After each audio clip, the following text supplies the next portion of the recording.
بسم الله الرحمن الرحيم. السلام عليكم ورحمة الله وبركاته. كلنتي وعنا وناكسن وقولي أدق وضد أدق مانتا أو أينو كفلا قين دونو معاك وقتها جمهورية جيبوتي ما يكجر تاكوح لأن ما في جيبوتي ما تقانا ندكو وكو يكواسي وقاميها معارك جيبوتي حسن شير حريت يا برنامج كي يقول مرتيع هي عاول اسقليا هي كدفو عاو wax badan oo aad ka ogeyn Djibouti ayaa miiska la soo saarayaahe maad igu jiri karaysaan intaan ka soo qabanayo hogaamiyaha mucaaradka Djibouti ninka Ismaaciil Umar Geele markuu codkiisa maqlo oo habeenkaas oo dhan ku waashurdi la'aanta caawa halkaan keenaya marka Cabdiraxmaan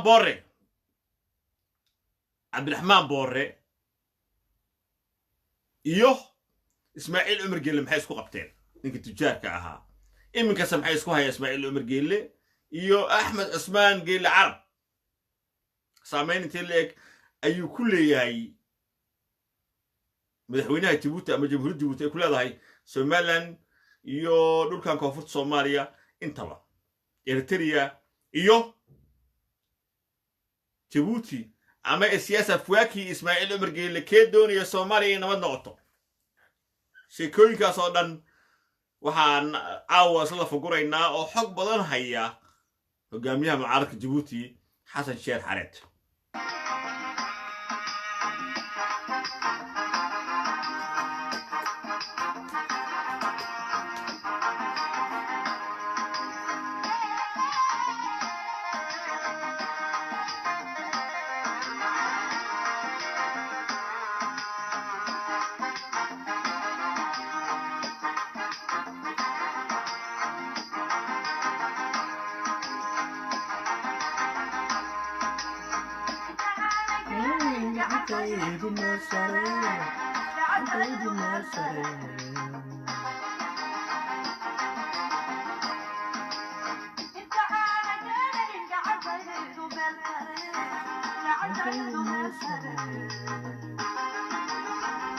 يوسف حسن حلال سوق قوانيا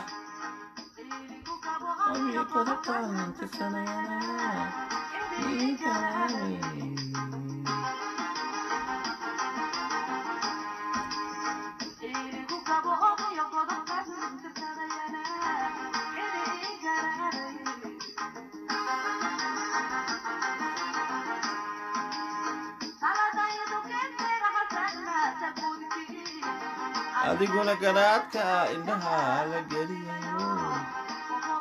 garashada waa lagu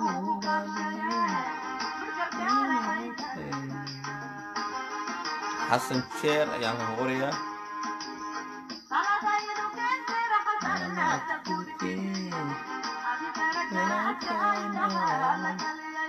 Xasan Sheekh Xareed waa kana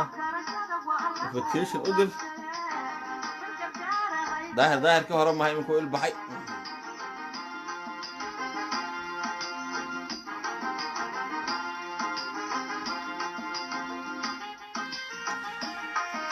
وحصوغر حس حرادو حس حراد صوغر وحصوغر عشان كوع السوق مركب ودياله هذا سوق بك انك سوق بريه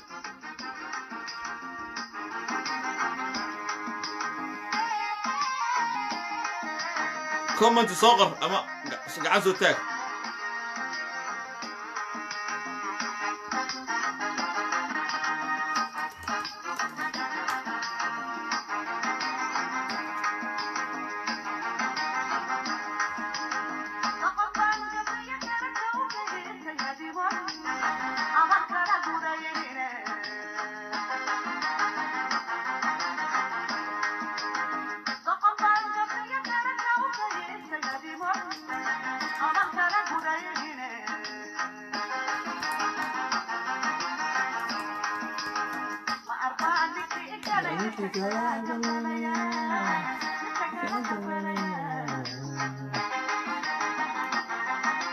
حصلوا وضعي أركيس وحصغر سانكو أسومه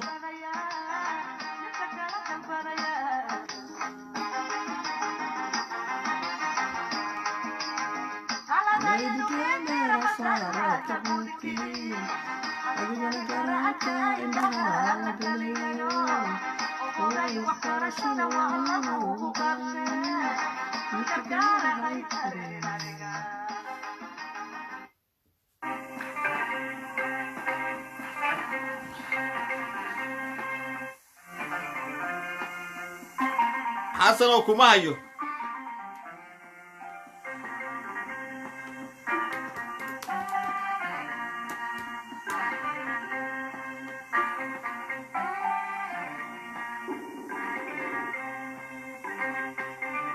حسن وكما هي ماشي كومنتس كو سو قرا magaca arkay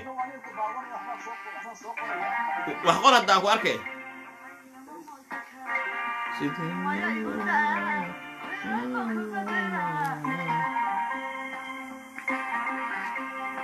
باورك أنا سو علي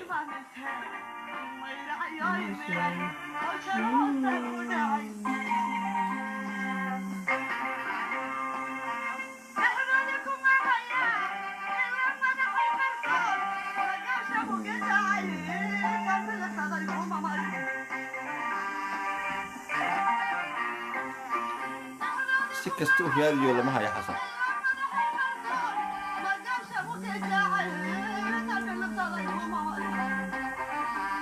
أنا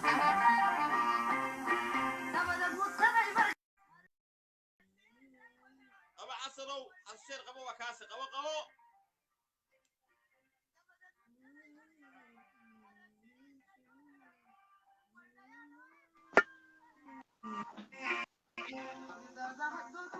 أهلا وسهلا حسن شير حريت السلام عليكم ظاهر وسلامتها وعليكم السلام وكفر أحسن إلى قدامين سلني وأنا كل ما تقنا برتي الفيسبوك لايف ولبا أنت لو قري إنك أنا أحسن ما تقنا أحمد عثمان قيل عربي وعبد الرحمن بوري وإسماعيل عمر قيل لي كوا هذيك مقع أو مقع دتي ما في جيبوتي أنت أنا كحكاوي دين يمكن معارض باتو جميع معارض كاتاي في الصومالي وحي ليه إسماعيل كاسن أفريقانو إن من كان معارض كاي مركي قبصدان ترضى تبوتي إدنا تقانا مره وإحنا كم فائدة دونه ساسا ليه محد اسكو دفاعي سان محد دين مركز قبصدان دلك horta waxa weeyaan daayiro qof inta assalaamu calaykum waad salaamantay daayiro waad salaamantiin dadka daawanayo dhan waanad ku mahadsan tahay inaad iga qayb gelisay live-kan waxa weeyaan qof aanad baran waxba kama sheegi karaysid waxa weeyaan Soomaalidu mucaaradka Djibouti waxba kama taqaano talada Djibouti ma qaban mucaaradka Djibouti waa loo yahay wadanka 40 sano waxa uu calanka haystaa Djibouti 40 sanana waxa ku dul fadhiya inaan adeerkii baa isku dhidhiibay حسن قوليد baa haystay wadankan oo kaligi taliya ahaa wuxuu uga tagay muxuu ahaa Ismaaciil Umar oo isna maafiyada aan ku tilmaamnay imika Djibouti madaxka marka mucaaradku ma qaban wadankan oo gacantooda ma soo galin marka waxba laga ma sheegi karo qof aanad arag maxay shaqadiisa ama maxay xiriirkiisa ama wanaagiisa waxba kama sheegi karaysid marka waxaan leenahay ana nicin horta intaanad baran Soomaaliya baan leenahay waayahay intaasi waa intii hordhac ahayd waxa weeye horna waxaan u daawanay film dagaal dhex maray Ismaaciil Umar Geeli iyo nin ganacsada ah oo la shaqaysan jiray Cabdiraxmaan Boorri leedo iminkana waxaynu daawanaa film kale dagaal u dhaxeeya ma taqaanaa Ismaaciil Umar Geeli nin ganacsada ah gacan yar ahaa oo leedo Axmed Cusmaan Geeli Carab aan ku horeynay maxay isku hayaan Ismaaciil ama isaga qoyskiisa iyo ninka ganacsadaha ah horta maxay hayday Usmaan Ahmed Usmaan Geela Arab waa nire Djibouti anu intaan ka aqaano taariikhdiisa shishe tasoke baan aqaanay inta shishe ee markay dhulka yimaadeen Djibouti sida ay dadkii waaweynaa noogu sheegeen 80nadii bay yimaadeen muxuu ahaa Djibouti dirdhabuna ku dhashay bay yiraahdeen dadku isagii aabi xagga bay ka yimaadeen wuxuu aabihii ku lahaa 90kii 89 ilaa 90kii in Axmed Cusmaan Geeli Arab aabihii wuxuu ku lahaa Allah u naxariistee meel yar oo ganacsi ku lahaa dariiq ku yaala Djibouti oo la yiraahdo Rue de Londres loo yaqaano maxay dariiqa London loo yaqaano lagu magacaabo ayuu ku lahaa ganacsi yar ganacsigaasi wuxuu ahaa xafiis miis un baa yaala xafiiska iyo telefoon baa yaalayay un baa u oolay marka dariiqaasi wuxuu ku yaala xaafada guudka loo yaqaano dadka reer Djibouti oo yaqaanaan raadisdi komunaha la yiraahdo raasdika la yiraahdo ku yaala marka wuxuu ka shaqayn jiray sidaan dadkii u dhawaa wareystay Axmed Cusmaanna uu la shaqay aabihi buu gacan yar u ahaa wuxuu ka shaqayn jiray muxuu ahaa LC-ga waxa la yidhahdaa letter de credit-ga ama u fudaydinta muxuu ahaa ganacsadayaasha siday wax u dalban lahaayeen dibadda ka dalbanaya ayuu fudaydin jiray oo wuxuu ahaa dilaal oo kale wuxuu u fudaydin jiray maxay ahayday ganacsadayaasha Somaliland ayuu fudaydin jiray oo markaa Somaliland waqtigii Soomaaliya burburtayadoo ka jirin bangi iyo waxba ka jirin isaga halkan wakiil u ahaa Djibouti uu fudaydin jiray marka faamiga Geela Arab lama oran karo waa faami waxba ma haysan wax way haysteen oo waqtigaaba way shaqaynayeen 9kii way shaqaynayeen odaga iyo inankiisu way wada maxay ahayday waxa weeyaan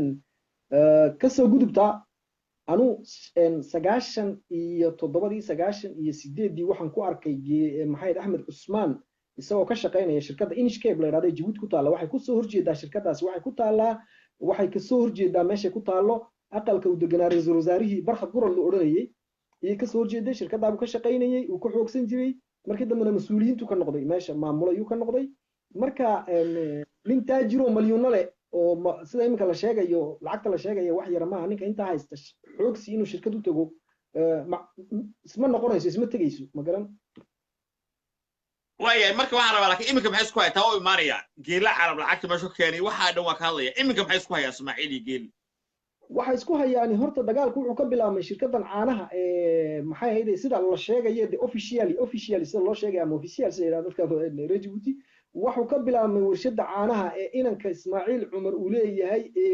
caynaashay inanka la yiraahdo dal Ismaaciil Cumar ciyaalkiisa ugu yar warshad caano uu sameeyay inankiisa oo duuda la yiraahdo warshada caanaha duuda taswiid and industry baa la yiraahdaa warshada dadka reer Djibouti caanaha ka soo baxa caano qasab bay u bixiyeen waa caano tayadoodu xun tahay oo dadka lagu qasbeeyay bay ahayd oo caanihi kale oo dhan waayahay ayaa loo xil saaray in Geela Arab Ismaaciil Cumar wuxuu xil saaray in Geela Arab inuu u sameeyo inanka Ismaaciil Cumar lacagta waxa lagu shubay bangi la yiraahdo Bank of Africa account ka furo Ismaaciil Cumar lacagtii dawladda Djibouti ka xaday Ismaaciil Cumar buu bangiga ku shubay in Geela Arabna wuxuu ka yiri u samee maxay ahayday inankayga warshad caanaha warshad ku dhaata maaha dhowr shirkadood oo caanaha iyo sharaabki iyo soo saara u samee buu yiri sidoo wuxuu xil saaray sidaa bay ahayd marka in Geela Arab baa loo xil saaray 2014 bay ahayd in Geela Arab warshadii markuu u sameeyay isna waqtigaaba waxa jiray is haysasho oo hoos dagaal hoosaaneed baa jiro lagu hayay in Geela Arab oo iska socday marka waxa weeye ninkan waxba soo socda waxba arkayaa nin doqor ma isna meel buu ka samaystay warshad kale uu ka samaystay oo lis la yiraahdo oo Solis oo kale ka dhigan lis oo la yiraahdo ka samaystay oo caanaha maxay ahayd Somaliland oo caanaha iyo samaysa sharaabka waxa laga sameeyay lacagta uu ku shubay Ismaaciil Cumar ku shubay maxay ahayd bangiga Bank of Africa uu ku shubay yaa laga sameeyay labada warshadood batan soo Djibouti ku taala iyo taaba laga sameeyay taaba ahayd wixii la isku qabsaday dadna waa lagu xirxiray dadkii ka shaqaynayay meesha waa lagu xirxiray marka waxaad leedahay Ismaaciil Cumar Geele lacag oo qaranka ka xaday ayuu u dhiibtay ninka Axmed Cusmaan Geele Arab Axmed Cusmaan Geele Arabna kama dambays markaas qabta lacagtii Ismaaciil ayuu ka xaday marka xanuunka hayay iyo carada Ismaaciil hayso waxa weeye lacagtii laga xaday saasoo kale uu sameeyay Cabdiraxmaan Boorre ayuu iminka ma taqaanaa ka gubanaya halada wakaas waxa weeyaan xadistaan kuma jirta meesha in Geela Arab 20 shirkadood buu gacanta ku hayay 20 ka shirkadood waan isku ognahay inuu lacag in Geela Arab leeyahay laga sameeyay waan ognahay oo aniga ku yiri in Geela Arab horta wax la'aan ma haynin wax haysta uu ahaa wuxuu haystay laakiin ma gaarsiisno warshadahan la sheegay shirkadahan la sheegay ma gaarsiisno si fiican baan u naqaanaa farfar baan u naqaanaa waddanka Djibouti dhaqaalihiisa iyo nidaamkiisa sidoo shaqeeyo Djibouti waxa ka jira nidaam maafiya la yiraahdo madax ka yahay Ismaaciil Cumar sida Talyaaniga oo kale maaragtay maafiyada jirta af Soomaaliga qowliysata loo yaqaana maafiyada Talyaaniga waxa jira waxa la yiraahdaa ninka ugu sareeya waxa la yiraahdaa baaraha baa lagu yiraahdaa Faransiiska ama ninka ugu sareeya ooridiisuna waxa weeyaan waa gacan yariisa marka Ismaaciil Cumar islaantiisa baa meeshan ka ah maafiyadii madax ka ah maafiyadana run bay u jirtaa wax dacayada ma Djibouti maafiyada run bay u jirtaa qabiilna kuma salaysno au badnaato maxayda kidanka uu ka soo jeeday Ismaaciil Cumar bahfur labada la yiraahdo Ciisa u badnaato laakiin waxa ku jira xagga Isaaqa waxa u badan oo ku jira habara washa ku jira oo waxa ku jira ninka la yiraahdo muxuu ahaa Maxamed Saciid Geedi ninka la yiraahdo jira Ismaaciil Cumar u shaqeeya waxa ku jira ninka la yiraahdo Xasan Suldaan la yiraahdo waxa ku jira muxuu ahaa xisaabiyaha guud ee dawladda u qaabilsan hay'adda maxayda xisaabi cilmi leh qaranka u qaabilsan baa ku jira marka rag badan oo caynkaas ninka bangiga dhexe haystaa ku jira Cusmaan oo 100 malyan ku dhistay aqal weyn ku dhistay 100 malyan oo nimika hayno taana doosiyagaanan hayno marka way badan yihiin raggaasi oo koox weyn isku xidhan oo dan leh ilaa iyo waxa ku xidhan Muqdisho way jiraan rag ku xidhan oo ku jira marka halka ugu gudbimeenay maanta waxa ku koobnaanayna tii geela arab marka ku soo noqdo tii ina geela arab waxa weeyaan waxaan lagu haystay ina geela arab wax badan buu ogaa shirkadahan gacanta ku hay waxa ku jira transit ba ku jira waxa ku jira manufacturing wax la yiraahdo waxyaabaha boorka laga soo waariday shirkadaha sameeya marka sidaan ognahay Ismaaciil Cumar uu ka shaqeystaa hubka iyo waxyaabaha qarxa iyo mukhadaraad wax aan kaas ka shaqeystaa argagixisada muxuu ahaa Soomaaliya haysata iyo dhibtaan haysata Soomaaliya maanta waxa hubka siiya waa xagga Djibouti laga kaxeeyaa dadka waxa laga dhaadhicin jiray inay ka baxaysay Eritrea ay siin jirtay hubka maya Eritrea ma siin jirin Eritrea hub way siisay Soomaaliya ee waxay siisay waxay hogaamiye kooxeed iyo dawladii maxay ahayd maxkamadii bay siisay laakiin ururadan dambe argagixisada al-shabaab iyo wixii la halmaanay Daesh Djibouti ka tagaan TPLF Ismaaciil Cumar baa ku heshiiyay arinta saldhigyo ku yaala TPLF marayeen dhulkooga oo Itoobiya ku marayeen Djibouti ka soo daadagayeen ragga ka shaqeystana waan haynaa magacdooda waxa kamid ah nin la yiraahdo boorka joogo la yiraahdo kamid ah Gooshe loo yaqaano oo ilmaadeeray Ismaaciil Cumar ninka Maxamed Jaamac la yiraahdo gaarda Republicaanka ciidanka madaxtooyada haysta saldhigiisa la dhigaa alaabta waxaan ka sameynay report 130 page ka kooban 30 book ka kooban aan ka sameynay oo maxay ahayd aan la qaybsanay hay'adaha adduunka marka waxa weeyaan ina geela arab waxa wax ka ogaa waxaan la doonayo in loo eriyado markaas ina geela arab xumaanta uu cadownimada Ismaaciil Cumar uu qabo ina geela arab tudhow maaha bishii sanadkan soo dhaafay bishii 10aad iyaan wada hadalnay nin ilmaadeer ay yihiin ina geela arab oo dibadda degan waanu sheegay war waxaan ka yiri wariyaa warka ay soo gaaraya ee gudaha ka helay rag u dhow madaxtooyada oo la shaqeeyaan ka helay ina geela arab meeshin baa loo diyaariyay ama habeen madow baa la soo qaadi ama waalidii baan idhaa ninka gaarsi warka iga gaarsi baan idhi maaragtay ninkaas dhayal buu qaatay arinta uu dhayalsaday muu mooday inay run tahay laakiin maanta markuu arkay uu fahmeeyay wixii jiraan maxay ahayd marka takaleen ku daray waxa weeyaan iminka Ismaaciil Cumar uu ka gudbay ba soo qabto uu ka gudbay oo waxay taagan tahay dilabay taagan tahay ina geela arab sida wararkay ku soo gaarayaan aniga maxamed jaamac ninka la yiraahdo ee gaarda ciidanka madaxtooyada Djibouti haysta Ismaaciil Madeerka yiin amarka la siiyay sidoo arinta u fulin lahaa waxa u fudaydinayo arinta ku jira ninka la yiraahdo Maxamed Saciid Geedi la yiraahdo habara wala Ismaaciil Mar u shaqeeya ku jira arintaasi warqadaha nadarkaysiin la wada shaabadeeyay shaabadu ku wada taala ninka ka soo dhameeyay ee dhaxmaray wasaaradaha dawladda Soomaaliland waa Maxamed Saciid Geedi waxa dhaxmaray oo la iska garanayo oo Ismaaciil Mar u shaqeeya shirkadda Sam Cable buu gacanta ku hayaa ninkaasi shirkadda Sam Cable na Telecom-ka waan ka shaqeynay waan joogay warkii waagi lacagta laga saaray qalabka lagu sameeyay shirkadda waan u joogay waxaan suuq ka maqlay waxa la inoo sheegay maaha iyo waxa soo baarnay waan u joognay shirkadda Sam Cable Ismaaciil Cumar iyo Khadar Xayd Baale waxa ka shaqeeya nin dhicin la yiraahdo ilmaadeer ay yihiin Ismaaciil Cumar oo xisaabta u haya oo director ka ahaan jiray mudiirka ka ahaan jiray warshadda telecommunication ee Djibouti Maxamed Saciid Geedina way ku qoran yahay oo magac uu ku qoran yahay marka nidaamyada maafiyada ku shaqeyso Talyaaniga maxay ahayd waa sidaan wax luqadda afka Talyaaniga aan aqaanaa waan joogi jiray Talyaaniga waan aqaanaa nidaamka u shaqeeyaan waxa weeyaan qof baa lagu qorayaa ninkii waa taajir ma arkaysid lacag baa u socota isagii ma shaqeynaya dad bay ku qoran yihiin wixii qaabkii oo kale ay Djibouti jirta oo wax warshadaha darkaysid iyo taajiriinta darkaysid dadkan waxay wada hayaan oo dhan waa xoolihii Djibouti waa la xadayaa shirkadaha la abuuraya dad baa lagu qorayaa dadkana waxay u badan yihiin dad maxay ahayd ka soo jeeda reero kale oo aan reerahan u badnayn Djibouti asda ama xafarta Ciise u badnayn baa lagu qorayaa waxa loogu qorayaa qofkaasi reerkiisii uma joogo meeshan oo ma maalgelin karayo bariyo Ismaaciil Cumar kama horti karayo baxsado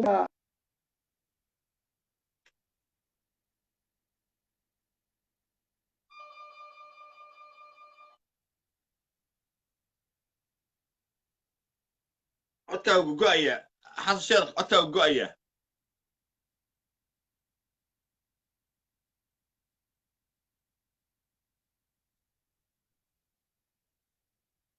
codka xasan sheekh uu go'aya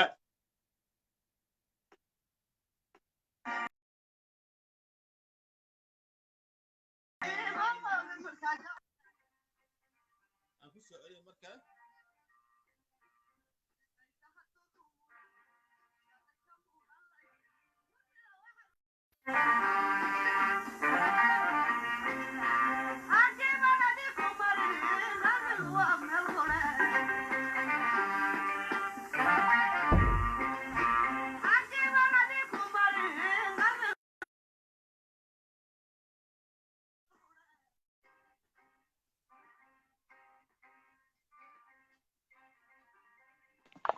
سلام داير ترى waa ka xumahay qadka kaa go'ay. انترنت كي واقف كودن laga rafacay ma garanaysa tahay waa yahay haye ku soco ku soco. waxa weeyaan markaasi haddaan dib u soo noqdo sheekada ina geela arab haddaan u soo noqdo taasi waa markii waxaan ka bixiyey fikir guud ahaaneed waxa weeyaan dadku waa iska wada ogyihiin reer Djibouti waa la iswada yaqaanaa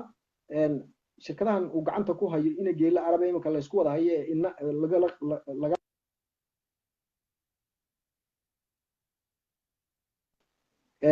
Soomaaliland ama ka jiraan ama Djibouti ka jiraan ta Coca-Cola ahaato ta kale lisa ahaato waxaan oo dhan waxa lagu dhisay badankooga waa lacagtii laga xaday dalka Djibouti lacagta maxay hayday dikadaha iyo ii sheeg waxa uu sii badan waliba saldhigyada ciidanka ajnabiga lacagta dalka ka soo gasha lacagtaas xisaabta dalka ma gasho jeebada Ismaaciil Cumar bay toos ugu dhacdaa macnaha halkaas af Soomaali ahaan isku yara adagnahay waxaa leedahay dawladaha Mareykanka Faransiiska China ciidamada shisheeyaha ee Djibouti base ku leh lacagta laga kireeyay Ismaaciil Cumar Geele jeebkiisa ay ku dhacdaa saasay af Soomaali ahaan u tahay soo exactly jeebkiisa ay ku dhacdaa xisaabta bangiga ma marto lacagta ma marto xisaabta dawladda ma gasho dakhliga dawladda marka lacagta xaq u geeyaa Ismaaciil wuxuu geeyaa waa mashaariic buu ku sameeyaa shirkadahan aad arkaysa Djibouti ka jira taajiriintan ka jiro oo dhan iyo waxaan aad arkaysa socdo oo dhan ayaa lagu abuuraa qof baa lagu qorayaa qofka baa lagu qorayaa waxa la leeyahay aduu 40% qaado 30% qaado 60% noo soo shub ma garan marka waxa weeyaan sidaaba ku shaqeeyaa in kalena waxa lagu maalgeliyaa mishinkiisa lagu maalgeliyaa oo wad ogtahay inuu gacmaha kula jiro Soomaaliya inuu kula jiro burburkeega isagu aabba ka yahay aabba kama nacam raggan ku diiday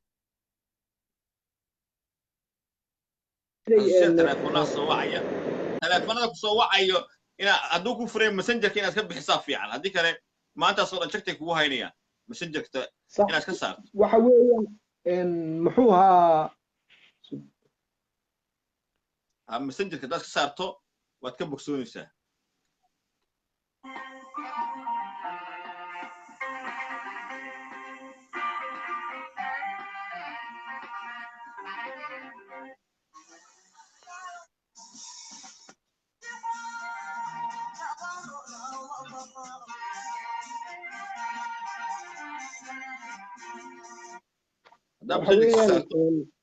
ها وان كبختيي waxa weeyaan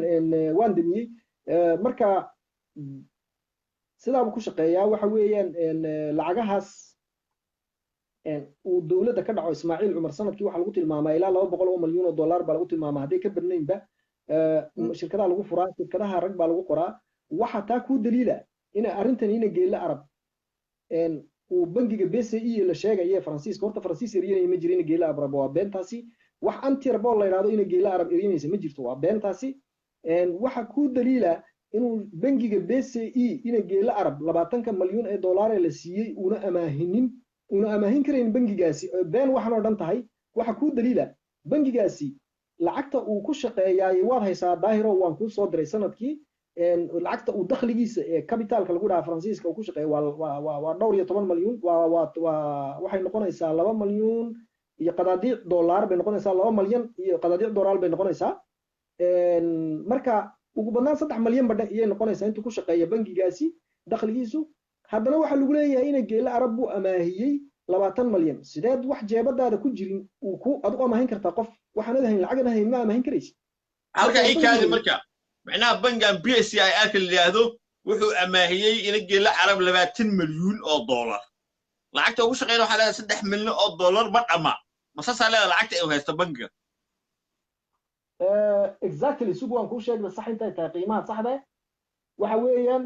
bangigu waxa weeyaan lacagtu ku shaqeeya waa 12 milyan oo dollar ba ku shaqeeya bangigu sanadkii uu haystaa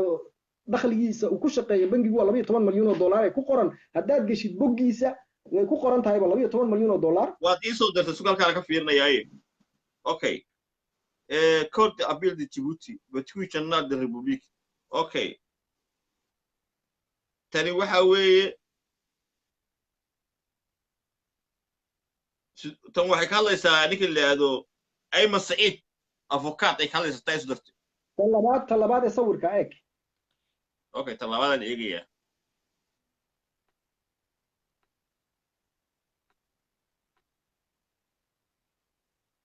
اوكي تنبادن ايغيا لكن way furmaya okay waxaan halkan ku hayaa marka wuxuu ku shaqeeyaa bangigan leedo BCIMR wuxuu ku shaqeeyaa 12 milyan iyo 308 kun oo dollar buu ku shaqeeyaa budgetkiisu waa inta sanadkiiba ku shaqeeyaa waa dakhligii waa wuxuu ku shaqeeyaa kharashka lacagta ku shaqeeyaa c'est la partie de la banque par le commerce industrie meru capitale sanadkii ku shaqeeyaa صح oo leekhas inta bas loo ogol yahay meeshis leekhas mana inta loo ogol yahay sharci ahaanba ka badan kuma shaqeyn karo waxa weeyaan 12 milyan nin haysta oo maxay hayday dollar haysta sidoo ku amaahin kara 20 milyan oo dollar meesha ma aqligal ma see marka taasaba yaaba haba wariya qodobkaasaba cajiib haba macnaha bangiga dhanba waxa ku qoran sharciyadiisu lacagta uu ku shaqeynayo uu howlgalaya Djibouti ma noqon karto wax ka badan 12 milyan iyo 308 kun oo dollar inta hadduu haysto markii inaga la arku siiyo 20 milyan waxay taasi ku muujinaysaa sheekadani la sheegay bangiga BCE waad aragto wuxuu leeyahay in geela arab baan xaraashaya xoolihiisa oo lacag baan ku leeyahay mana sheegayo qoraalku soo saaray bangiga BCE ma sheegayo inta baan ku leeyahay ma oran karayo sababtoo ah waxa soo baxaysa waxyaabo badan baa qarxaya halkaas markaysa ma oran karo qiimaynta baan ku leeyahay odayada salaadiinta baa loo dhiibay warka ay la dawqinaya laga leeyahay 20 milyan baan ku leenahay loo dhiibaya lagu dawqiyay marka waxa weeyaan dadka baa la jahwareerinaya marka ma ahin 20 milyan ma amaahin karo BCEMR ma amaahin karto in geela arab 20 milyan haddii lacagtaasi ayna meel kale ka yimin oo BCE la soo dhaxmarinin taasi waa gooni taa iyada sheegi BCE way dhageysanaya ragii BCE Ismaaciil Umar uu dhageysanaya imika maxay day waraysigan marka iyaga ka jawaabiyo nooc cadeyn qoraalna ku soo saaraan lacagtiisiin qoraal buu ku qoran yahay sida naga baashkan inta ku soo saarnaa soo dhigaan lacagta ma hayeen geela arab ma garan oo waa la wada arki doonaa dadkuna way arkayaan marka ma jirtaan kuleeyahay waxaasi lacagtan la isku haysto waa lacagtii wadanka Djibouti laga dhacay shirkadaha lagu furay shirkadahan buu ku furay Ismaaciil Umar iyo Khadraxid in geela arab waa lagu qabtay waa lagu qoray inuu dusha baa laga saaro noo hayin baa leeyahay noo maare waxaana qaado waxaana noo shub laakiin meesha waxa taala in geela arab lacag la'aan miyuu yahay mise maaha xoolo miyuu ku leeyahay Djibouti uu leeyahay in geela arab xoolo oo aabi baa shaqeynayay waa la wada garanayaa laakiin lacagtan in kala sheegayo maaha haddii in geela arab dib loogu noqdo lacagtu Djibouti ku leeyahay 3 milyan oo dollar kama badnaynayso dal xisaabiyo inaad u fiirsatay hadallada mooyaan odayada suldaanada arabku ay leeyihiin hadallo muhiima iyo ku hadlayaan hadalkooda dad u fiirsatay waxa kale oo dhan waxba ka soo qaadin meeshan laba hadal baa muhiim ah hadalkooda odayada ay ku hadlaan suldaaninta arab iyo wargeyskii uu soo saaray madaxtooyada Muuse Biix uu soo saaray baa muhiim labadan hadaa u fiirsatid bangigan aad u fiirsatid wuxuu sheegayo waad fahmaysaa inay meesha wax ku dhex jiraan odayadaasi waxay yiraahdeen Djibouti baan tagnay waana laga dhuuntay waana la soo dhaweyn waayay waxaan anagu u tagnay meeshaan wax kale ma ahayn war ninkan haddaad wax ku leedihiin naga hooy anaga ka soo qaadayna noo sheega diyaar baan u nahay haddii uu wuxuu nagu leeyahay inaad soo siisiin odayada hadal cad bay dhigeen waa hadal loo laamaynin war waxaad leedihiin narkayga anaga ka soo qaadayna niga dhaceed sheeganaysiin waxaad ku leedihiin wuxuu nagu leeyahay inuu soo siiyo waa hadal cad waa la xisaabin lahaa meesha hadduu khalad jirin Ismaaciil Umar muxuu ka dhuuntay odayadaada meesha taala Ismaaciil Umar wuxuu ka dhuuntay odayada wax kale ma ahine waxa weeyaan ma oran karo odayadan war lacagtan xadu iga xaday inankiina ma garan inankiina iga xaday lacagtan xaday ma oran karo Ismaaciil Umar marka waa inuu BCE baa la dhacay iyo bangi baa la dhacay iyo hebel baa la qaatay uu raahdo ma garanay marka waa jahwareyn dadka la jahwareerinayo in geela arab lacag uu leeyahay lacag uu lahaa haddii la xisaabiyo anoo khaldamaynin isna uu dhageysanaya kulli in geela arab ku khaldamaynin ninka in geela arab waxa weeyaan muxuu ahaa 3 milyan kaba banaanayso waxaan kale oo la sheegay oo dhan waa xoolii dawladda laga dhacay Ismaaciil Umar wuxuu la waalanayo ninka la daba orday waa sida talabaad arinta uu lacagta uma Ismaaciil lacag badan baa laga dhaco iska iloobi lahaa in geela arab sira badan buu hayaa waxa uu hayaa wixii laga soo dhaadhicinay marsadoo dhan buu ogyahay hubo dhan iyo balay laga soo dhaadhicinay ogyahay marka waa la dili doonaa inta iga hay Ismaaciil Umar uu amar buu bixiyay sidii in geela arab loo dili lahaa wayna iman doontaan kama harayana waad garan waa doqon Ismaaciil Umar hadduu ku qaniino kama haro ma garan marka waxa weeyaan ninkan Muuse Biixi isaga maxaa eryanaya waxa eryanaya Muuse Biixi faruq ka haya Ismaaciil Umar kulliba waan dib baan u gali doonaa taasi waxaan Muuse Biixi dabada kaga jiray eryaya dawlad baa tiri iyo dawlad baa amar bixisada lagu hayo anu garan maayo goortay maxkamadda maxay hayday ku taal Hargeysa ay noqotay maxkamad caalami oo dadka qabata lama garanayo taa oo ma garanayo goortay noqotay waa arrin jidid nagu soo biirtay marka maxkamadda Somaliland dad ma qaban karto in oo Djibouti uma dhiibi karto waa ma jirto xeer ay ku taaliyo meel ay ku qoran tahay ma jirto waa decision politic baa la yiraahdaa waa qaraar politigeed ma aha tu maxkamadeed ma waa qaraar politiga qaraarka politigana waxa ka dambeeyay ninka la yiraahdo Maxamed Saciid Geedi ee ganacsadaha iyo Ismaaciil Umar u dhiibay isaga dhex tagay meesha isaga ka shaabadeeyay wixii uu saaq lacag ku shubay oo dhan ee dawladda ku jiray Somaliland si ina geela arab loo soo qabto dawladda Djibouti loogu dhiibo ma garan taana anu waxaan u sheegay 2018 baan u sheegay nin adeerkii ina geela arab waa ninka mission baa loo wadaa habeen madow baa la soo dafiyay la socdo ilaali warka gaarsiin baan ma aragtay marka waxa weeyaan meeshani ina geela arabna waxaygii baa la haystay anna muxuu ahaa wixii gacanteeda ku jira waan ku dhigi guuri marka inagu maxkamad ma saarayno iminka ina geela arab oo maanta hadday dawladda Djibouti isbedisho macna hadday macal dawladda Djibouti isbedisho ma taala meesha baan ku leeyahay nacam gacanteeda ba timaado dawladdu oo mucaaradka timaado ma taala meesha ina geela arab inta la yiraahdo soo qabta iyo shirkadiisa baabiyo waxa ma jirayso waxa weeyaan shirkadaha maanta Somaliland ka jira 10,000 oo qof baa u shaqo tagay hadduu cadow hayn Ismaaciil Umar inuu baabi'iyo maaha dad baa ku nool ummad baa ku nool siyaabo kale oo loo xisaabtama jira oo waxan haddii uu qofkani khalad galay isaga horta ina geela arab dambi kama gelin Djibouti lacag wadanka Djibouti ka dhacay ma jirto wasiirna ma ahayn director ma ahayn lacag ka dhacay ma jirto sababta wuxuu ka dhacay ma jirto waxa maxay ahaydey Djibouti dhacay waa Ismaaciil Umar iyo islaantiisa dhacay kuwa maxkamaddu ay qaban lahayd maxkamadda la soo taagi lahaa waa iyaga ina geela arab ma haddii runta loo raaco loo bagalo horta meeshaan xasan sheerow inkastoo nin mucaarad tahay halkan qodob ayaa keentay Ismaaciil Umar geeliyo almost keep wallahi waa dishay sababta waxa weeye arrinta dhanba waxaa soo afjaraysaa hadduu banku 12,300,000 kun kaliyaba uu finance-iisu yahay ama inta loo ogol yahay inuu ku howlgalaa uu yahay 20 milyan oo dollar ilaa horta lagu jecel ma deymi karayo in geela arab qodob kale waxa weeye Ismaaciil runtii ku noqon kara arrin weyn oo in la baarixta u baahan dawladaha caalamka ee uu halka wada fariisiyay ee meesha wada fadhiya ee kule bayska ay ka mid tahay Mareykanku ay ka mid yihiin mataqaanaa Faransiiska Chinaha saldhigyadaas lacagaha ka soo xarooday dawladuhu ku bixiyaan sababtoo ah tusaalahan Yemen waxaa laga weeraraa laga garaacaa mataqaanaa Djibouti buu fadhiyaan diyaaradaha kacaya marka taasoo lacagteeda in la xisaabtamo inkastoo baarlamaan hadda xoog uu ka jiro Djibouti waa muhiim laakiin inta Cabdiraxmaan Beyle arrintiisa u gelin waxaan ku aniga Cabdiraxmaan Boorre inta arrintiisa u gelin waxaan ku weydiinayaa madaxweynaha Eritrea Siyaasa Fuwaki iyo madaxweynaha Djibouti Ismaaciil Umar Geelle keeba jecel in Soomaaliya ay dawlad ka dhalato oo Soomaaliyeed keeba u arxaroon runtii haddaad eegtid anoo mucaaradnimada dhaafaya waxa u arxaroon madaxweynaha Eritrea oo arxaroon Soomaalida wuxuu uga arxaroon yahay shalay waad aragtay markii Soomaaliya ay Itoobiya soo gashay wuxuu sameeyay wixii mucaarad oo dhan halkii doonaan baa ka soo jeedaan Soomaali asmar isku tageen uu caawiyay qalab ahaan iyo dhaqaale ahaan buu caawiyay sidii dhulkooda uga saari lahaayeen Muqdisho uga saari lahaayeen TPLF uu caawiyay Ismaaciil Umar miyuu caawiyay maya ma hayno war caynkaasa hadduu isagu noo sheegayo day jirtay soo saaro inuu qariyo ma ahayn waa inuu soo saaro day jirto waxba muu caawin shirkani maxay ahayd shirarkan uu qabanayana waa shirar isagu magac ku doonanaya ee kama ah walaaltinimo inuu wax u qabto sababtoo aniga kule hubka lagu leynayo Soomaaliya lagu leynayo ee argixisadu isticmaalayaan Djibouti ka soo dhaadhac wallahi cadeymaan haynaa wax lagu wada hadlaya ma garan waxaan arkay maca report baan ka arkay qaranada midoobay yaalaan ka arkay halkan Geneva oo ka hadlaya arrinta baan arkay oo rag mas'uuliyiin sawiradoodii lahayo magacdoodii lahayo waxa weeyaan ninkan baa u ron ku daali mayno siyaasa foorkiiba u roon Soomaalidu hadday doonayso inay dhulkooga nabad iyo nidaam ay gaaraan ninka waa inay la xiriiraan ninkan iska dhaafaan ninkan waa dilaal Ismaaciil Umar waa nin jeebadiisa u shaqaysta nin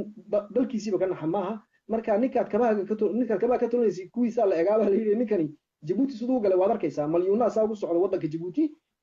shicibkiina way ka gaajoonayaan marka Soomaaliya muxuu qaban karaa ninka kuwiis TCC ba baabiyay ee burburiyay magarani saa ka yeelay marka waxa weeyaan tani geela arab in yaran kuugu noqdo waxa weeyaan fariin baan u dirayaa geela arab waxaan leeyahay ninkaas Ismaaciil Umar ka daba hari maayo waxana waa dawlad muxuu ahaa Axmed Cusmaanow waxaan ku weydiisanaynaa anagu inaad mucaaradka la xiriidid oo la qaybsatid sira badan baad haysaa arrimo badan baad haysaa arrimahaasi adiga wax ku tari doonaan culaysna way saari doonaan ninkan ku inaad nala qaybsatid oo maxay aan wada xidhiidhno yaan ka jeclayn inaad keligaa huddaa ku xidhnaatid oo tolkaa ku tala geshid anuu fikir baan ku siinayaa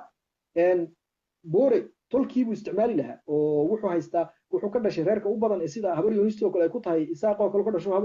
yunis muuse ka dhashay tolkiibuu isticmaali lahaa ee boore muxuu maxkamadaha uga door biday adduunka inuu tolkii isticmaalo isweydii geela arabo waa si wixiisa u xalaashado beri cid kadaba iman karaysa ma jirto laakiin hadina axmed cusmaan geele beri waa laga daba tegi karayaa sababtoo ah waxani cadaymihi way iska yaalaan halkii la doono wixii la doono kolba si la doonaa loo rogo waa laga daba tegi karayaa annagu ma lihin ina geela arab maanta ala soo qabto ama beri ala soo qabto sababtoo ah anugu aniga kule wadanka dembi uu ka galay ina geela arab ma jirto oo isagu dowladda ma dhicin laakiin ismaaciil unbuu la shaqaystay ninka dhacay wadanka waa ismaaciil cumar iyo afarta tolkiya iyo maxay islaantiisa waxa dhacay iyo ciyaalkiisa waxa wadanka dhacay xaday marka haddii waanigii ku yidhi hadday timaado inaa maxay ahayd beritoole ay gacanta mucaarad soo gashana ina geela arab waa lala sheekaysan waxana sidii u burburin ay u sii jiraan ay dadku uga faa'iidaan shirkadahan ku yaala somaliland dadku uga noolaadaan 10 kun ka shaqaynaya inay ka noolaadaan ay sii jirtana waa laga wada hadli karaa waa la wada gaari karaa wax kasta waa laga wada hadli karaa adduunka ma jiro waxaan laga wada hadli karin yurubada maanta aad aragtid iyagoo malyuuna iska laayay bay heshiiyeen oo walaala ay ummadda iskaga dhow yihiin jarmalka iyo faransiiska ay gaalada iyo yurubadii kale iskaga dhow yihiin iyagoo malyuuna iska laayay marka waxa weeyaan waxaan leenahay ina geela arab fariintan u dirayo mucaaradku wax la qaybso jabuuti adiga badbaadi ku tahay beri ismaaciil uu kugu dhaaranayaa inuu ku dilo ka badbaadi maysid baan ku leeyahay taa la soco taa baan gaadhsiinayaa ina geela arab way dhinac kale daa ka fiiriya xaaladda ina geela arab qofba si ka fiirinaysaa laakiin waa tii maalmo dhaweyto maxkamadda ku taala xalinta ee London ee caalamiga ay soo saartay xukun ay madaxweynaha Djibouti ama dowladda Djibouti ku xukuntay inay DP World siiyaan lacag dhan magdhow dhan 385 milyan oo dollar yaa lagu bixiya marka anigu markii loo fiiriyo hadda arrinta ka socotaa ay mataqaana oo arab kala aqaano qabiil ku dhashay mataqaana Axmed Cusmaan Geele Carab aan aqaano iyo qadiyadooda qabiilka qadraxeedii ka dhalatay Muuse Biixin aan aqaano Saacad Muuse aan aqaano waxa ii soo baxaya marka qaar marka qiimeeyo waxaas leeyahay Ismaaciil waxay ishayaan DP World iyo Imaaraadkuna waa kan dekadii berbera la wareegay waa kan taris ciidan ka samaysanaya berbera waxaas leeyahay marka si arrimaha loo fashiliyo Ismaaciil Cumar Geele maadaama uu yahay nin qabiil oo dhinaca sirdoonka soo ahaan jiray oo sargaal sirdoon soo ahaa oo Soomaaliya wax ku barto Faransiiska wax ku soo bartay oo Qatar ah waliba la yaqaan xagga muqaabalaadka wuxuu arkaa fursadda kaliya ee uu ku burburi karo DP World iyo Imaaraadka danay ka leeyihiin Somaliland in uu qabiilo dagaal kala dhex dhigo marka ku muuqata inuu Ismaaciil ka shaqeynay dagaal isaga dhexdiisa ismaaciil umar uu ka shaqeynayaa dagaal isaga dhexdiisa oo waxa ku tusaya taasi Djibouti xumaan horta reer Djibouti markii hore markay waxay soo dhan jireen reer Djibouti waa naanba la soo dhan jiray qabyaalada ma aqoon dadka reer Djibouti intuu Ismaaciil 20 sano Djibouti joogo waxa ka sameysmay majlis reer baa ka sameysmay dadku reer baa u socdaan waxa ma jirin Djibouti lama aqoon xaafada baan galaan baa loo marka dibadaha aan isku aragno dadka reer Djibouti waxa la soo xaafadeed ka soo jeeda iyo kaartiyeed gashaan baa la soo dhanayay iminka waxa la isla yaa tahay qolama tahay baa la isdhaahdaa marka waxa weeyaan isaga keenay qurunkan isaga noo keenay qabyaalada oo noo keenay tii buu Soomaaliland ka dhax beeray rag badan oo ka sheekaysanay baa jira arrinta ay Soomaaliland mar hore oo sheegno oo nidhi warninkani lacag buu nasiiyaa iyo dhaqaale uu noo hayaa iyo waxuna la qabtaada maayne sunboo daba socotay iska ilaaliya baan nidhi mar hore ma garan marka suntii waa taa maanta qarqarxaysa la arkayo oo wuxuu isku doonayaa inuu isku horgeeyo isaaqi kale iyo habara wali inuu isku horgeeyo meeshan horta mashruuc waxa jira aqoon ahaaneed oo aan ku taabsanay mashruuc lagu heshiiyay baa jira oo rag ka soo jeeda beesha habar awal ee isaaq ka soo jeeda oo ugu horeeyo ninka Maxamed Saciid Geedi la yiraahdo ugu horeeyo iyo maxay ahayd beeshan Ismaaciil Umar ka soo jeeday Baafuur labada la yiraahdo waxa lagu heshiiyay ina Djibouti wax reerka Ismaaciil Umar kilinka Ismaaciil Umar ma ahayn cid kale lacag gacanta ku hayn ganacsadii kale oo dhan waa la dagaalamay Djibouti maanta ma helaysid nin taajira oo Djibouti oo Ciise ama Anfar iyo ma helaysid ama Gadabuusi midka doonta Carab ku sheeg ma jiraan waa la baabiyo waxaas way baabeen ma jiraan Somalilandna waxa loo eriyanayaa geela Arab tani lacag buu la baxsaday ma ahayn waxa loo eriyanayaa waxa la diidan yahay reer kale ama kilin kale oo isaaqa inuu gacanta lacag ku haynin waxaan ahayn inta ay ogoliin ragga aan ku sheegay habar wala ay ogoliin ma ahayn cid kale inaan la ogolayn oo la baabiyo lagu talagalay ma garanaysaa markaas waxaan geela Arab loo erinayo fikirkan uu ku jira marka isagu waxa baaba'ay iyo beelaha isdiriraya waxba kama gelin Somaliland ay isku dhaxdaadata ama baaba'do waxa shaqadiisa maaha isagu waa inuu fikirkiisii wataa si kursiga ugu fadhiyo وإنه هلا سوماليلاند وقيب كمية جيبوتي سوماليلاند هذا يكتب وواحد وين مكان كله قيب كمية وضدش كمية واحد دقة لبضر دين عم مركز يكتب جيبوتي سوماليلاند وضدش كمية واحد دقة مركا إن هدي وكني أو محي جيبوتي جوجا أو كسوماليلاند ويتابسنا يسا جوجا كسوماليلاند دو أو ينا كجيبوتي ويتابسنا يسا جوجا مقرن يسا مركا يساقوا لبضر دين عوا وحكي إيميل لهاين وإنه قعنت كوها يو وقعنت يسكب الحسين كرسي أنا قفر ليه بقول سنة وكبد بعد سدو حوله دعي ubadkiis ku badbaadaan xoolaha dhaceen ubadkiisii iyo familigiisu ku badbaadaan la xoolaha dhaceen maafiyadu sii jirto waxa la sameeyaa Djibouti gacantan ku dhigay Somalilandna waa inaan ka sameeyaa nidaam anu gacantan ku hayo weeyaan saaba jirta marka musabixi uu iska dhex joogaa meesha inaad awood uu ku hayo ma jirto awood ku haduu aqligiisa haduu awood leeyahay musabixi ma yiraahdeen banin in soo qabto u dhiiba nin dilaya ileen geela arab maanta haduu Ismaaciil mar gacanta u galo waa la dilaya oo la iska garanay wax maxkamadda taagay iyo xabsi la geeyay ma jiro xabsi baa la geeyn doonaa برينا إني جيل العرب كلها الكبار ودناها كعية ودنتهم بالورون دونين تصون لورابية مقرن سيد ركلا بيكون انتين مقرن مركا waxaan maqlay madaxtooyadii hore waa ka guuray Ismaaciil oo inta badan reer galbeedku wuxuu ku qaabilaa madaxtooyo kale Chinesku ay dhiseen oo lagu sameeyay waxa la madaxtooyada qalab baa ku jira qalabkaasuna wuxuu sahlayaa markuu madaxweynuhu la kulmayo nimanka reer galbeedka madaxda in taliska China ee ku yaala Djibouti ay toos u socdaan ama dhageystaan ama arkaan marka arintaasi maxaa ka ogtaa waxa ka ogaa arintaasi Ismaaciil Cumar horta waa sida dooliga ama jiirka ninba sidoo doona ku sheegay waa inuu meel madax kula jiro dooli ku soo ma darag wali dooli ma darag intuu koor joogsado banaanka u soo baxo markuu dooligu uu qofka arko ama wuxuu baxsanaya ama uu dhuumanaya ama wuxuu sameeyo meel buu madax la galaa ma joogi karo dooligu ma aragtay banaanka ma tahay isma tahay karo inuu meel madax kula jiro marka Ismaaciil Cumar si uu talada u haysto Djibouti awood uu ku joogo ama lagu adag uu ku joogo male si uu talada Djibouti u hayn karo ama uu maxay ahayd meeshan gacanta ugu hayn karo kol kasta wuxuu u baahan yahay dallada ku hoos dhuunto dalladii uu ku hoos dhuumanayay waxay ahayd waagii hore TPLF baa ka talin jirtay Ethiopia ka talin jirtay ku hoos dhuumanayay arrimoodu uu fulinayay arrimoodu waxa kamid ah ragga TPLF maamulay ugu waaweyn lacag badan bay ka dhaceen Ethiopia Djibouti baa la marin jiray bangiyada Djibouti loogu meeri jiray oo la marin jiray warqado ay ku samaysay ay ku marsadaan lacagaha dhulka la ku dhigtaan baa loo sameeyay maxay ahayd waxyaabo badan buu la qabtay ragga TPLF iyaguna باوركان كوجو حجينا وكو تاغيرنا بيلادين ومعارك جيبوتي waxa ugu weyn la dagaalamay waxa TPLF taas ma garan markaas maxay hayday imika waa inuu helaa Ismaaciil Cumar meel uu madax geliyo wadanadii qarbiga Mareykanka Faransiiska ayaa kala meeshan furfur meeshan way qarxi doontaa dagaal qabiileed baa yaa ka dhici doona meeshan waa inaad dimuqraadiyad samaysid adsan ka bedishid baa la leeyahay culays baa la saaray marka waa inuu meel madaxa helaa uu geliyo marka Shiinuhu ka dhaadhicinaya in dhibaato lagu hayo Shiinaha uu jecel yahay buu ka dhaadhicinaya isagu Shiinaha nin jecel inuu yahay oo ragani qarb wadanadan Yurubada ama qarbigu ay dhibaato ku hayaan ka dhaadhicinaya marka gurigan la dhisay ee jadiidka madaxtooyada laga dhex dhisay waxa qalab ka dhigtay Shiinaha ila dhageysta buleeyay sida ragaasi ay hadidayaan buleeyay ma aragtay marka uu qaabilo wadanadani maxay hayday qarbiga uu qaabilo madaxtooyada ku qaabilo waxa ay markay kala hadlaan arinta Shiinaha toos buu dhageysanayaan way ogyihiin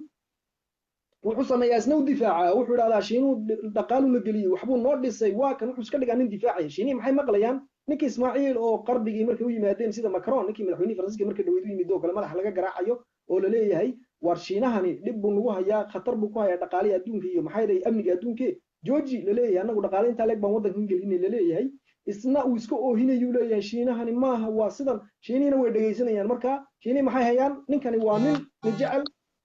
oo qarbigan dhibaato ay ku hayaan marka uu jirta arintaasi waa arin jirta oo aniga kula meel madaxa geliyo in wuxuu samaystay doondoonaya oo Shiinahan buu doonay inuu ka gobado dallad ka dhigto waa dhakan inta ka mirna way Ismaaciil dhinac kale aadnay muuqsina safaaradii ugu weyneed ayuu Djibouti ay dhisatay lacagta ku baxday meeqa ku maqashay safaaradda 9 milyan oo dollar ba ku baxday oo lacagtaasi marka safaaradda lagu bixiyay tolo safaaraddan maxay qabanaysaa marka iminka tala isweydiinay waa taa safaaradda 9 milyan lagu bixiyay horta dana waaweyn baa Djibouti kaga xidhan Soomaaliya iyo Ethiopia oo labada wadan oo ugu dhow Djibouti ugu dhow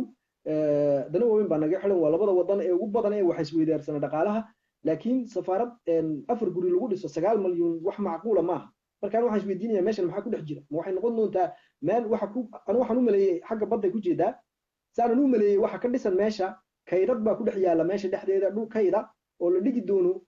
waxyaabo nimanka naga qarsoon hubkan uu iibiyo Ismaaciil Cumar oo kale uu Muqdisho geeyo iibiyo ka iibiyo al-shabaab in la dhigi doono kayd caynkaas oo kale yaan u maleynaynaa sababtoo ah waxa weeyaan macquul ma aha haday meeshan ay wax ka wadin ummadda aad tusaan oo duubaan oo idaacadaha u fasaxaan inay daawadaan safaaradda Djibouti oo wax ku dhex jirin meeshan marka ma laga yaabaa inay qalab kale wax uu ku xiran yihiin oo mataqaanaa oo programming kale ku qabanayo ama laga dhisay hay'adaha sirdoonka u waaweyn oo kale inuu base ka samaynayo shaqooyinkaas inay qabanayso ma laga yaabaa oo hub iyo waxa ahayn way dhici kartaa waxa weeyaan isagu wuxuu noqday dilaalkii Shiinaha ee geeska Afrika ku noqday Ismaaciil Umar marka way dhici kartaa inuu farmaajo inuu ka gadu doonayo Shiinaha oo waxaad u malaynaysaa inuu isagu geeyay markuu tagay un bay timiday inay Muqdisho la saxeexato Shiina la saxeexato badeeda inay siisi iyo kalluumaysiga marka way dhici kartaa dilaalkii Shiinaha ee geeska Afrika ku noqday marka way dhici kartaa inuu uu meeshan ka wado arrin uu ku dejinayo Shiinaha sababtoo horta isagu Mareykan iyo Faransiis iyo kuwa uu ka gabadaa oo wuxuu diiday inay wixiisan ogaadaan sirriisan ogaadaan buu diidaan uu kala wado marka ma ogolo kuwaasi waa wuxuu la ciyaar rag buu xil saaray kuwaasi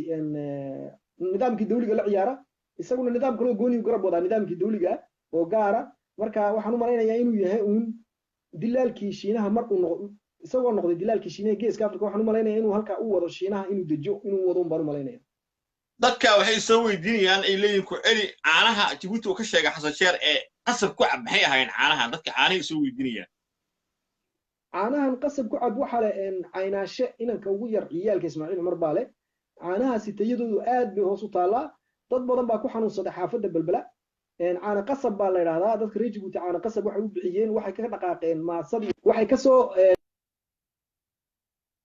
ka timid caana qasab kelmadaasi maasadii kaariyu oranayay maxay ahayd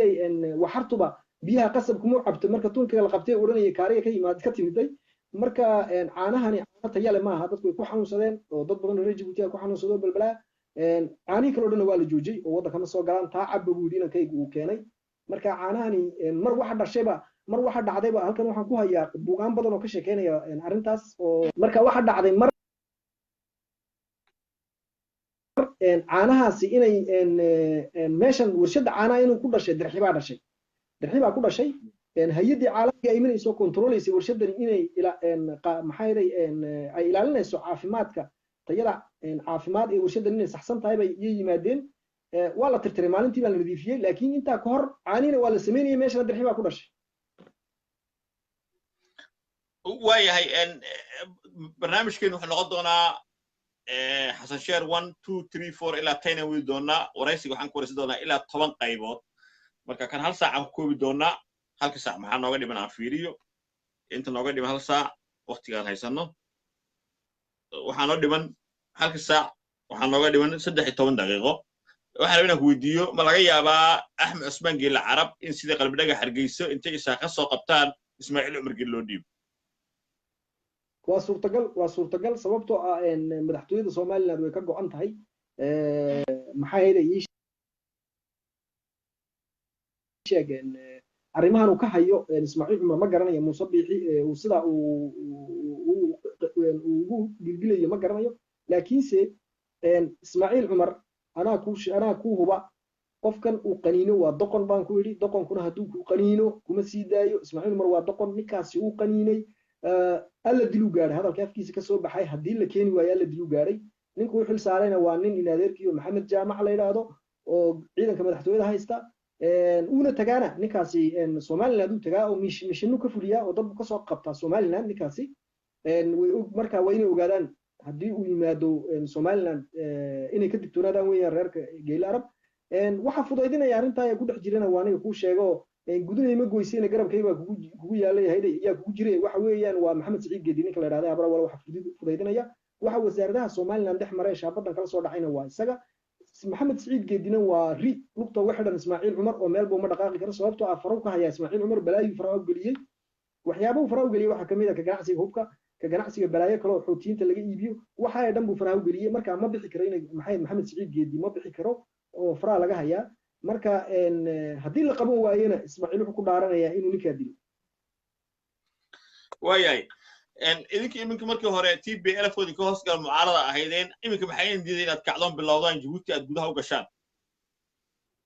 waa lagu jiraa shaqada waa la wadaa daahirow wax kasta waqti bay doonaysaa wax degdeg ku imanaya ma jiro waa lagu jiraa cidii waxna ka soo biirsanaysana diyaar baan u nahay cidii waxna ku soo biirsanaysana diyaar baan u nahay wax nagula darsanaysa maxay waana wadnaana arrinta waana ku jirnaana waataad ka dhawaajisay berigii etoobiyaanku ay muqdisho qabsadeen oo dagaalka xunu ku socday dadkii reer muqdisho iyo reer soomaaliya waxaa gargaaray madaxweynihii eritrea seif waaki ismaaciil cumar geelle ku dhici waayey iminka mucaaradkiina haddaad qabsataan jabuuti qabsataan ma sida ismaaciil cumar geelle etoobiya u baqaysaa mise dadka soomaaliya waxba u qabanaysaa والله هرتا إسماعيل عمر يعني إثيوبيا وحو هوس فديا ودنتيسا wax qasab nagu leedahay Ethiopia iyo awood nagu qasbi karto ma jirto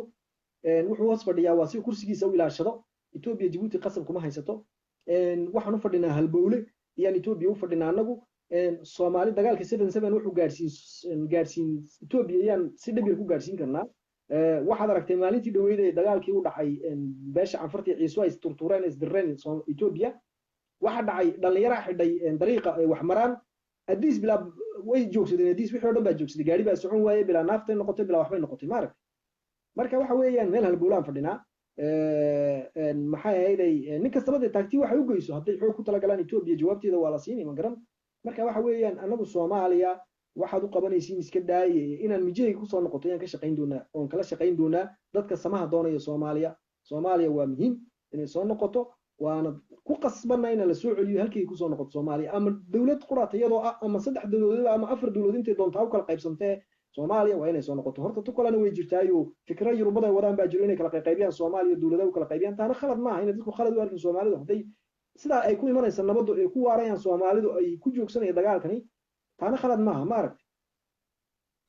waayahay wax badan iga xoogaalsan tahay markii Ismaaciil Cumar Geelle mucaaradka isqabtaan oo qof gudaha joogo kale oo mucaarad ku noqdo Ismaaciil Cumar Geelle dadka qaar waxay leeyihiin wuu sumeeyaa oo sunbu ku dilaa dadka qaar waxay leeyihiin waa been Ismaaciil ma sumeeyo dadka laakiin kooraanka iyo biyaha iyo gurigiisa ka goosta oo dhaqaalaha dibadda looga soo diro oo qabateen kala dagaala dadka qaar waxay leeyihiin ma yeeshaa ma sameeyo wuu xilaa bal noo war maxaa dhaca mucaaradka maxaa ku sameeyaa Ismaaciil waxyaabo ku sameeyay mucaaradka waxa weeyaan Ismaaciil Cumar wuxuu sameeyaa horta wuxuu sameeyay dawladdu hadaad shaqo meel ka shaqeynayso shaqada haysidna shaqada laga eri oo waxa laga joojini mishaarka laga goyni hadaad ganacsato tahayna oo private u shaqeysanaysidna ganacsigaaga laga xiri ama cashuur gaar ah adiga lagu sameeyn oo cirka lagu sameeyn oo tu gaar ah lagu sameeyn sida lagu wado waxa lagu qaaday dagaal dhaqaale hadaad adkeysatid oo sii wadi dagaalkaaga waxa lagu qaaday dagaal kale oo guriga ah ina maxay korontada ka goo biyaha ka goo xaaskaaga oo la soo maro oo reerkooda maxay buuq lagu furo si guriga lagu galay guriga marka lagu galo hadaad taa adkeysatidna waa lagu xiri xariga hadaad adkeysatidna waa lagu jirdilka hadaad adkeysatidna waa lagu sumeyn waayahay marka halka ugu dambeeya ee qorshe Ismaaciil waxa weeye in qofka la sumeeyo Sooma exactly waa in qofka la sumeeyo baa lagu isticmaalaa iminka oday baa jira la qaaday dhowr bilood ka hor xaafadiisa loogu yimiday oo askartan uu xukumo ninka Maxamed Jaamac la yiraahdo Ismaaciil Mar Ilmaadeelka ay yihiin ciidanka madaxtooyada oday duqa oo 9 jira ayaa loogu yimiday aqalkiisa laga dhex qaaday oo ciidan wajiga duuban ay u soo daateen waxaana lagu haystaa dambiga lagu haystaa Facebook aad ka hadashay odayga lagu haystaa oday 9 jira lagu haystaa Facebook aad ka hadashaa odagaasi waxa lagu buufiyay wajiga wax lagaga buufiyay maanta odaygii waa sakaraad naqaska qabanaya waxa weeyaan suntii lagu buufiyay baa ku soo baxaysa oo waxa taaba ku tusaysa inuu uu dadka saa ku laayay Ismaaciil Cumar marka Djibouti waxa gacanta ku haysata in adeer waa mafia haddaan dabada kaaga daro muxuu ahaa tii Cabdiraxmaan Boore aan dabada in yar kaaga daro Cabdiraxmaan Boore waa sida ina geela arab arinta ina geela arab iyo Cabdiraxmaan Boore waa isku mid Cabdiraxmaan Boore ganacsada uu haysna waxoogaa haysta Ismaaciil Cumar baa u dhiibtay lacagii wadanka ka xadoo dhan buu u dhiibtay DB World laba Ismaaciil Cumar 25 boqolkiiba 25 qaatay DB World markii la heshiiyay boorka dooraale Ismaaciil Cumar boqolkiiba DB World waxay qaadatay boqolkiiba 60 Djibouti-na waxay qaadatay boqolkiiba 40 boorka dooraale boqolkiiba 40 Ismaaciil Cumar boqolkiiba 25 buu sii qaatay 20 isaga qaatay 20 islaantiisu ku qoray intiiba wuxuu ku qoray booru ku qoru yiri maare oo adu lacagtii maare hada lacag haysto qarin karaye ii maare yiri boorana wixii buu kala goostay uu kala cararay markay isqabteen ilaa booro wuxuu ku heshiiyay war kursigan kaaga tagayana lacagtan ku noolaado lacagan ku noolaado oo xoog leh oo meel aan dhigto oo ku noolaado ii maare buu yiri Ismaaciil Cumar wuxuu rabay inuu lacagta xoog leh markuu helo ku sameeysto ciidan ilaaliya isaga uu aqal ka dhistay baa jiray Ethiopia uu ka dhex dhistay dhulka Amxaarada uu ka dhistay dhulka Oromada uu ka sameystay baa jira uu halka inuu dagu doonaya oo halka uu ku qaato halkan uu dhiibo qof isagu wato oo familigiisa ciidanka ilaalinayana mishaarka ku siiyay intuu nool yahay uu doonayo sidaa ayuu ahaa fikradu watay ninkan cabdiraxmaan boor ku yidhi meeshaan kaaga tegayaa lacagta ay maare cabdiraxmaan boorna wuxuu ogaaday ninkan inuu ka tegaynin meesha oo inuu sii joogo uu doonayo ayuu ogaaday markuu sirtii helay cabdiraxmaan boore wixiiba meelo kale iskaga shubtay waa ka cararay baxsaday ismaaciil cumar cabdiraxmaan boore tolkii baa la hadloo ka yidhi war ninkani gardarada xoolahaagii uu xaraashanaya aan kaa ridne waxaa la yidhi walaalkayow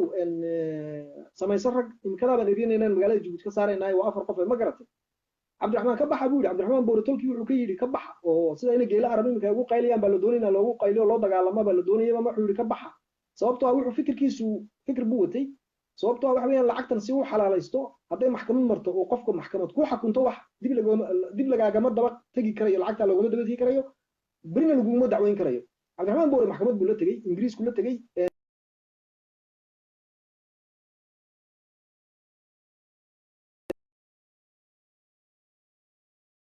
25 cabdiraxmaan boore oo kaale cadee baa la yidhi marka wuxuu yidhi ismaaciil cumar ma iman karayo yuu yidhi uu diiday inuu yimaado halkaas sababtoo ma odhan karayo anaa lacagtan xadayo cabdiraxmaan booraan ka idhi hayo halkaan noogu celi maxkamaddii u xalaalaysay maxkamadda u yeed ismaaciil cumar geelle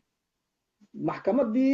markuu boore geeyey maxkamadda ingiriiska uu geystay dacwadiisa wuxuu u geystay si lacagtani hadhow cidba uga daba iman karin cabdiraxmaan boore u geeyey iyuu geystay lacagtani iminka haddii la xukumay waa loo xukumay cabdiraxmaan boore britol hadday maxkamad xukun kale jabuuti ka dhasho cabdiraxmaan boore lagama daba tegi karayo sababtoo maxkamad baa waxaan xukuntay marka maxkamadda marka kaalin maxkamad ismaaciil wuxuu tigi waayey wuxuu u tegi waayey ismaaciil cumar kontraadkan waxa ku qoran uu saxiixa ismaaciil cumar gacantiisa ku saxiixay waxa ku qoran maxaa yeelay ninka la yiraahdo cabdiraxmaan boore 25 la ku qoran kontraad marka ismaaciil meesha hadhow ma dhihi karo waxaan xaday oo ninkaana u dhiibtay iyo waxa ma dhihi karay maxkamadda sababtoo iska baaqday hadduu yiraahdo isagaa la xidhayaa dee waa tuug wadan soo xaday ma isagii baa noqonaya tuugiyo isku cadaynaya marka nin tuuga wax soo xaday ma odhan karana waxadoo nin baa sii dhacay ma odhan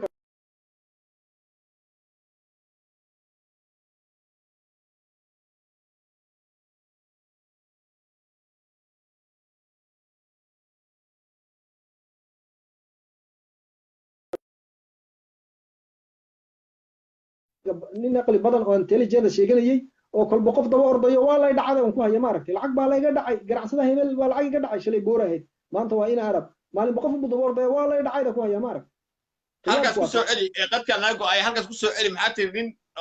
daba orday maxaa tiri nin idinoo madaxweyne wadan oo maalin kastaba nin ganacsada daba ordayo way dhacayda on ku haya waa dadkii Jabuuti oo dhan way ka yaaban yihiin waxayna arkeen inuu ninkan wax jiraba ahayn waxani uu yahay la buunbuuninayo uu iska faaruq yahay dadkii Jabuuti ogaadeen ma garan sababtoo ah nin idin wadan maamulaya sidoo kale maalin kastaba nin ganacsada u dhacaya ma garan taas waa gartay tan ganacsatada miyay ku abuuri kartaa marka rag badan oo ganacsatada hawiyaha meesha hadda ganacsiga ka samaysteen maxay ku abuuri kartaa qalbiyadooda waxay ku abuuri kartaa inay kulli way isnidaamiyaan oo uma joogayaan way iska garanayaan meesha waxa ka jira way isnidaaminayaan sida bangiga Salaama Bank baa kamid ah Salaama Bank wanaguna inuu Ismaaciil Cumar qayb ku leeyahay isagu inuu maal galiyo dhismihiisa wanagnahay Sheekh Maxamed Axmed Jumcaale inuu qayb ku leeyahay wanagnahay oo dudubla hawiyada dudubla marka Sheekh Jumcaale waxbuu ku leeyahay laakiin bangiga ninka maal galiyo ugu badan ee waxaan oo dhan leh waa Ismaaciil Cumar waa la isku wada ogyahay oo shirkado badan buu ku leeyahay Dahabshiil buu ku leeyahay oo maanta waad aragtay Dahabshiil waxa loo sameeyay meel xadiiqad ay dawladdu lahayd oo jirta 100 sanadood oo meesha guudka ku taala iyo cimaaradii uu Dahabshiil dhistay garabkeega xadiiqadaasi waa 100 sano jirta haddii ka badnaynba waa la burburiyay waxa looga dhigay meel gaariyaha u dhigto Dahabshiil baa looga dhigay marka waxay ku tusaysaa inuu Dahabshiil Ismaaciil Cumar ku dhex jiro ilaa halka isagaana furi doono waa parking yar oo gaari la dhigo waa meel gaari la dhigo meel la dhigi karo ilaa 30 gaari la dhigi karo iyo Ismaaciil Cumar tagaya waxa dhiga ka jaraya oo furaya bisha iyo furaya maalmaha soo socda uu tagaya marka waxay ku tusaysaa inuu Ismaaciil Cumar leeyahay oo Dahabshiilkan la sheegayo inuu intuu badan isagu leeyahay hadduu mar meel 20 gaari la dhigayo waxa ka jarayo waxay ka dhigan tahay dukaankiisii buu soo eeganaya wani dukaankiisa soo eeganaya marka warshadan caanaha ee duudaba isaga xisaabiyay imika oo habeenkii buu galaa inanka yar ka yiraahdaa u dhalay keen xisaabto isaga ba xisaabsado imika oo dhex fadhiya ma garan waayahay adoo kale hadda hogaamiye mucaaradka tahay baasaboorkii Jabuuti ma laga noqday sidii Macalin Bashiir iyo leeyalo kale Sheekh Bashiir may aniga lama noqon karo oo igalama noqon karo oo waxa weeyaan qof wadaniya lagalama noqon karo Ismaaciil hadday taasi timaado waxa weeyaan maxaa heelay Ismaaciil baa marti ku ah 1964 wadanka yimid marti buu ku noqon hadduu taa la yimaado waxay noqoni waa lagu kala guuri maxay ahayd maxay raggan iyaga ogol oo la ciyaaraya anagu lama ciyaarayno uu iska kaaya garanayaa waxa weeyaan ku 946 buu wadankan yimid Ismaaciil Umar markaa nin martii igama noqon karo warqadaha uu og yahay Ismaaciil Umar Sheekh Bashiir iyo Satir la laabtay Cabdiraxmaan Goodi rag soo lama laaban waxa weeyaan iyaga hoos joogay markii hore raggaasi waxba inaan isku sheegin been raggaas iyaga Ismaaciil la dheelayay iyaga la hoos joogay marka Ismaaciil ninka arkaysid nin xumihiisa dad arkaysid dad hoos joogtay sidii uu ku haystaa ninkani waa jaahil nin koraya maaha qofka jaahilku ma koro marka Ismaaciil Umar waa nin doqonkuna ma koro aqligiisu isma bedelo wuxuu haystaa sidii iyaga hoos joogay iyagaana ogolaa marka anaga noolama imanaya taa laakiin xeerkiina Ciisaha xeer adag weeyo waa laga yaabay oo wuxuu dhigayaa qofka hadduu xamar ku dhashay iyo hadduu Hargeysa ku dhashay iyo hadduu Dirdhaba ku dhashay inuu yahay qof Ciisaha oo baasaboorka Djibouti qaadan kara marka Ismaaciil Umar Gelo Dirdhaba ku dhashay masaas uu qaada oo madaxweyne u yahay Djibouti u yahay waxa ku noqday Djibouti waa sida waad saxsan tahay oo xeerka dhigaya in dhul ma kala yihiin anagu dhulka uu adarkay sida Ciisu dago dhanba waa loo wada simeeyay halka doontaad ka digi kartaa nin dhulka ma kala lihin laakiin taa maanta Ismaaciil Umar baa keenay in dhul kala yeesho Ismaaciil Umar baa keenay taasna meel xun bay gaari doontaa hadduu ka joogsan waayo ma kala lihin dhul xeerku wuxuu dhigayaa in dhulka iyo xeerka iyo ogaaska waa loo simeeyay waa u simeeyeen waa qodobka maxaa heeday labaad xeerka Ciisaha ayaa oranaya sida Ciisu dhulka iyo xeerka iyo ogaaska saddexdaaba u simeeyeen dhul ma kala leh marka raggan uu maanta leeyahay wadan baan sharciga naga qaaday waa wax la iskaga daba iman doono dib culus loo geysan doonto isaga iyo reerkiisaba taasi ay ku noqon doonto marka ka waran halka hadda aaw ku ekayno qaybtan Cabdiraxmaan Booraan xiiseynaya hal saac ee loogu dhacday Cabdiraxmaan Boore aynu dib uga hadalno hubka xuutiyiinta uu u gudbiyo iyo adigoo yiri Ismaaciil shabaabka hubka isaga u gudbiya arrimahaas dadku aad bay u xiiseynayaan waa kuwa soo wada qoray commentiga haddaynu qaybta labaad ka dhigano haddaad doonto habeen dambe haddaad doonto habeen ku xiga ما أسبوع عد ما كرجعنا إن شاء الله قح إسكاب بدن شقة يشغل كإسكاب بدن أسبوع عد ما كرجعنا قبنا هذا واي هاي ما أنتوا حاوي وسلاسل كلا كرجعنا دولة هلا ساعدنا وكله تذكر هالكاس أي منطقة على كاس وعدونا سؤال بدنا قبائل ونجي العرب كسابسن وعلى فقرة يبارس عن وضع مركز صدق ما تبارس تنا شعب كوالا وذاك دونا رجوا كميديا حصل شير حردنا ويجوا من دونان ده على سحولة دوش كده أمر حضو إنه ياسيسو أنت إن دتم بوه وكل من دونو ورئيس برنامج كلامي ده عليه إنه بعدينه. أوكي، ciao.